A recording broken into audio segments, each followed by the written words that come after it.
Being consistent is absolutely, I think, a key of getting an artist in a safe place where they feel like they're wrapped up in their favorite blanket and they're ready to rock, as opposed to, oh God, what's going to happen tonight when I get out there? I'm the assistant monitor engineer. I mix two of the band members. I support Bob Cowan. You know, he mixes James and Lars. I mix Robert and Kirk. So we have 38 wedges per system. We have 5 mixes across the downstage edge, plus bass fills, and then we have 3 mixes on the catwalk, and then we have spare wedges and cue wedges. Out of my desk comes bass and guitars, Kirk's guitar, and it subs into Bob's console on the outputs, and Bob's console sends the mix to the wedges. So I follow around Robert and Kirk with their instruments as they run across the stage. They hear it in the wedges. I mix their in-ears, I do the punch in their background vocals. We take a lot of weight off of each other because it's that stressful. I used to mix ultimately all 4 members of the band, and he would kind of put their background vocals in their ears or follow Robert around the stage. And so now we opened up some new doors with Kirk where Kirk could get this extra attention and he could have his mix following him around. And Adam was able to take care of Robert and Kirk and give them everything they could possibly want. The volume of Metallica, you might expect it to be like ridiculous, but it's actually not as loud as you think it is. It's all about the zones, where they are and what they're doing. Because when James is somewhere and when he walks away and Robert appears, wherever Robert was before, if James turns up there better not be bass in that mix. He's not expecting that. Mick has really high expectations, and we better be able to deliver those to him and to the band, who also has those same expectations. It keeps you sharp at all the time. You know, you don't get relaxed. If you do, that's a brave move. It's very important to get the band's trust as a monitor engineer. I remember my very first show with them. It was Madison Square Garden.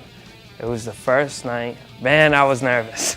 I missed one cue for Kirk by punching his vocal. And he listens to Robert's vocal on that song, and he normally doesn't do that. It wasn't loud enough, so he looked back at me and goes, Adam, I need Robert's vocal, and I, give him the thumbs up. So the next time I got it, and I haven't missed it since then, but I think after that, when they play the song again, you get that cue, and the band's like, all right, he's on it. When an artist trusts you, you just have to go out there and you have to continuously do the same thing over and over and over and over and over. And then they get more trust in you, and then when something does go wrong and you fix it quickly and then you're right back in there, that helps as well. Like guitar techs are the same way. They just have to be in tune with their guitar player and the feel of the guitar and all the setups and all the things that those guys do. There's a lot of trust there. Band loves what Mick does, so it makes our job that much easier. We just kind of try to fill that in on stage. But I've learned in the 6 years that I've been here that if I pay attention while he's doing what he's doing to kind of learn what he's doing to make it sound the way it does out front, how it changes up on stage for me, and how much low end we're getting on stage from him, when you pay attention to those things and you just enhance it, you can't really go wrong there.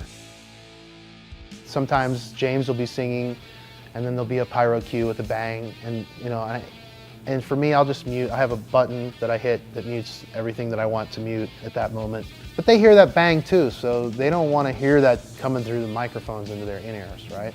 And when you're indoors, the concussions are a lot different than when you're outdoors, because when they're indoor, they're a lot more pronounced inside because there's that boom, that ripple that happens. When you're outdoors, it dissipates a lot quicker. So, it'll open up the gates on the drums and all kinds of stuff, so you have to be ready for it. If you want to become a monitor engineer and you're learning what to do, ask questions and just watch. If I was looking at Metallica 15 years ago, I'd look at this, it would be this Mount Everest that I'd have to climb to get there, right? But now that you get to a place like that, you realize you just grow and you learn and you move forward, and it's a continuous learning experience and just being focused on what's best for your artist.